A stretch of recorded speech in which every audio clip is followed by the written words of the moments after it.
Hi, welcome to logo embroidery digitizing second tutorial. Dear viewer, जैसे कि first tutorial में हमने बात की थी लोगो एम्ब्रॉयडरी स्टूडियो के हवाले से और उसके स्केल के हवाले से बात की थी और स्टिचेस के हवाले से टूल बार का स्मॉल सा इंट्रो करवाया था आपको। इस ट्यूटोरियल में हम बात करेंगे कुछ टूल्स और बार्स के हवाले से। क्योंकि किसी भी सॉफ्टवेयर को इस्तेमाल करने से पहले जब तक हम उसके टूल्स या उसका इस्तेमाल अच्छे से नहीं जानेंगे तो हम उसमें अच्छे से परफॉर्म नहीं कर सकते। किसी भी सॉफ्टवेयर का इस्तेमाल करने से पहले उसकी गाइडेंस होना ज़रूरी है, क्योंकि जब तक हमें उसके इस्तेमाल का इल्म नहीं होगा गुड परफॉर्म नहीं कर सकते। तो हमारे लेसन में फर्स्ट है select tool, select object, polygon select and polyline. तो आइए चलते हैं इनके प्रैक्टिकल के लिए वेलकम एम्ब्रॉयडरी स्टूडियो में। तो ये मैंने कुछ ऑब्जेक्ट क्रिएट किए हुए हैं। ये हमारा सेलेक्ट टूल है। सेलेक्ट टूल में फर्स्ट पे है select object, current, select current, polygon select and polyline select. Select object simply इधर से सिलेक्ट किया इस टूल को, जिस ऑब्जेक्ट पे क्लिक करेंगे वो सिलेक्ट हो जाएगा। नेक्स्ट है सेलेक्ट करंट और ये इसका भी सेम प्रोसीजर है। नेक्स्ट इस पे आएगा पॉलीगॉन सेलेक्ट। पॉलीगॉन सेलेक्ट के लिए हम इनमें से चंद ऑब्जेक्ट सेलेक्ट करना चाह रहे हैं, उनके गिर्द सिंपली ये सर्कल लगा देंगे जो ऑब्जेक्ट करना चाहें, प्रेस इंटर। ये हमारा ये सिलेक्ट हो गया। और पॉलीलाइन सेलेक्ट इससे थोड़ा सा डिफरेंट है। पॉलीलाइन सेलेक्ट में जिस ऑब्जेक्ट से ये लाइन गुजरेगी वो ऑटोमेटिकली सिलेक्ट हो जाएगा। इंटर किया, ये हमारे ऑब्जेक्ट सेलेक्ट हो जाएंगे। तो हमारे नेक्स्ट लेसन व्यू बार में हमें true view, show stitches, show outline and show needle point हमारी आ रही है व्यू बार। जैसे कल आपको बताया कि किसी बार का नाम देखना है, उसको सिंपली क्लिक एंड ड्रॉ करेंगे, उसका नाम आपको शो हो जाएगा। और इस पे फर्स्ट पे आ रहा है ट्रू व्यू। ये अभी जो ऑब्जेक्ट का हमें नज़र आ रहे हैं, ऑब्जेक्ट बने हुए ये स्टिचेस नज़र आ रहे हैं, ये स्टिचेस नज़र आ रहे हैं, ये हमारा ट्रू व्यू नज़र आ रहा है। यानी ऑब्जेक्ट हमारे बनने के बाद जो नज़र आएगा ये वो नज़र आ रहा है। जब ये एम्ब्रॉयडर मशीन पे चलने के बाद जो हमें नज़र आएगा वो इस तरह। क्यों ट्रू व्यू होता है, हम डिज़ाइन क्रिएट करने के बाद देखना चाहते हैं कि हमारा डिज़ाइन सेम वो चीज़ आ रही है या नहीं आ रही। True view. नेक्स्ट इसका है show stitches. Simply in show stitches से आप जैसे बात है स्टिचेस को शो करने के लिए, ये अभी स्टिचेस शो हो रही है, हमने ट्रू व्यू ऑफ किया है और शो स्टिचेस। जैसे ही हमको शो स्टिचेस ऑफ करेंगे ये ऑटोमेटिकली। और ये अभी जो आपको लाइन नज़र आ रही है, ऑब्जेक्ट बने नज़र आ रहे हैं, ये एक है ऑब्जेक्ट का आउटलाइन कहलाती है। ये इसका ऑप्शन है शो आउटलाइन। जैसे इसको अनचेक करेंगे ऑटोमेटिकली रिमूव हो गए, ये हमारी शो आउटलाइन। इसका नेक्स्ट ऑब्जेक्ट है शो नीडल पॉइंट। ये आपको वाइट से डॉट नज़र आ रहे हैं। बी जूम करने के लिए बी प्रेस करेंगे, ये हमें डॉट नज़र आ रहे हैं, जो ये हमारे नीडल पॉइंट है। नेक्स्ट इसमें है show connector, show function point, ये मुख्तलिफ। नेक्स्ट इंशाल्लाह जैसे जैसे आगे जाएंगे डिटेल में बात करेंगे। तो चलते हैं नेक्स्ट सब्जेक्ट की तरफ। इसमें है कॉलम शेप टूल और इनपुट टूल, यानी इसको इनपुट टूल भी कहा जाता है, वैसे इसका नाम कॉलम शेप टूल है। इसमें 3 टूल आते हैं, input A tool, input B tool और इनपुट सी टूल। तो आइए चलते हैं हम वेलकम एम्ब्रॉयडरी स्टूडियो में।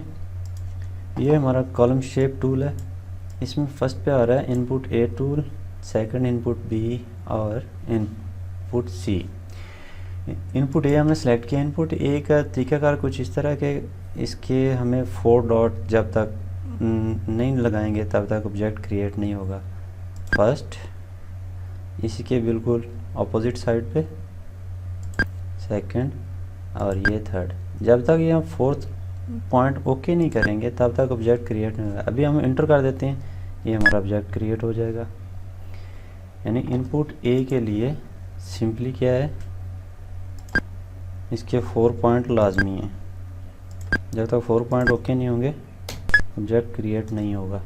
लाजमी नहीं 4 हैं, 4 से ज़्यादा भी हो सकते हैं। ये जैसा कि हम इसमें अगर 4 पॉइंट से ज़्यादा लगाते हैं, ये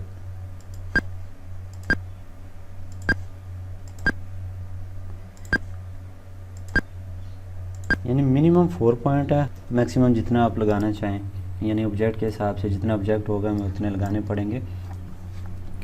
नेक्स्ट हम बात करते हैं इनपुट बी के हवाले से। इनपुट बी इनपुट ए से थोड़ा सा मुख्तलिफ है। ये हमने इनपुट बी का स्टार्ट किया, ये इधर नेक्स्ट इसका शेप इनपुट बी के साथ जब हम शेप बनाएंगे, ये हमने क्लिक कर लिया। नेक्स्ट इंटर करेंगे, ये हमारे पास लाइन शो हो रही है। अभी वापस जो इधर हमने फर्स्ट पॉइंट लगाया था वहाँ से स्टार्ट करेंगे, उसके अपोजिट साइड से।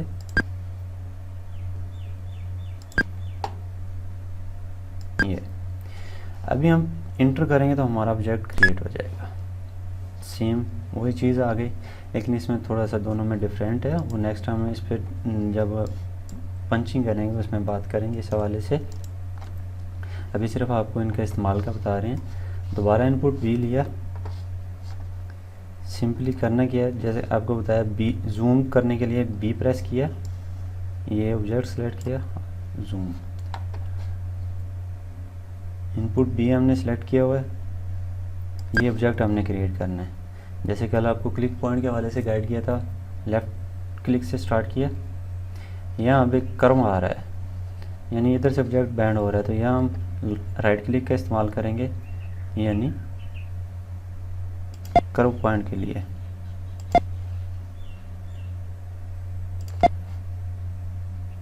ये अभी इधर आ गए। अभी हम दोबारा इधर से नहीं जा सकते, क्योंकि अगर वो इधर से जाएंगे तो हमारा ऑब्जेक्ट क्रिएट नहीं होगा जब तक हम इसको कंप्लीट नहीं करेंगे। ये वापस आएंगे, यहाँ हमने किया इंटर प्रेस किया।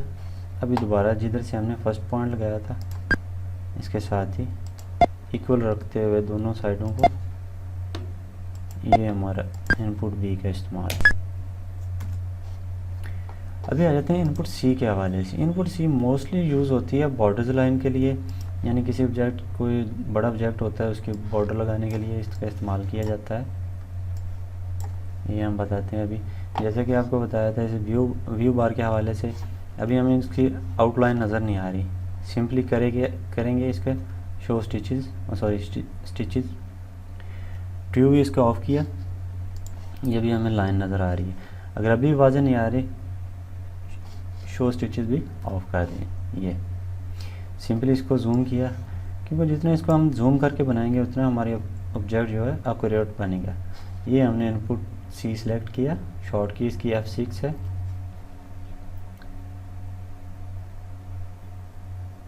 इसका सिंपल तरीकाकार है, ये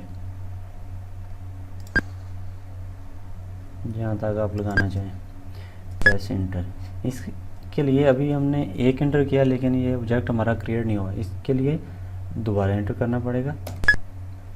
और जैसे ही शो स्टिचेस करेंगे हमें यहाँ आउटलाइन नज़र आएगी। ये हमारे इनपुट सी।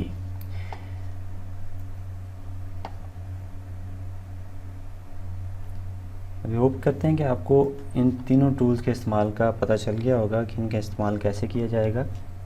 सिंपली आपने करना क्या, इनपुट ए सेलेक्ट करने के लिए मोस्टली इसके यूज़ होता है ये इक्वल शेप के लिए। इसके क्लिक होंगे ऑपोजिट साइड पे ऑब्जेक्ट के लिए, जैसे इंटर करेंगे सिंगल इंटर पे ऑब्जेक्ट क्रिएट हो जाएगा। इनपुट बी के लिए हमें ये अभी इंटर करके दोबारा इधर, यानी इनपुट बी के लिए 2 इंटर करने पड़ेंगे। ये इनपुट सी के लिए हमने क्या करना है, ऑब्जेक्ट क्रिएट किया, इधर हमने लगाना है इसको, और इसके लिए डबल इंटर करें, सिंगल इंटर एंड नेक्स्ट। ये हमारा ऑब्जेक्ट क्रिएट हो चुका है। तो आज के हवाले से इतना ही। नेक्स्ट ट्यूटोरियल मिलते हैं नए टूल्स और के साथ, तब तक के लिए अल्लाह हाफिज़।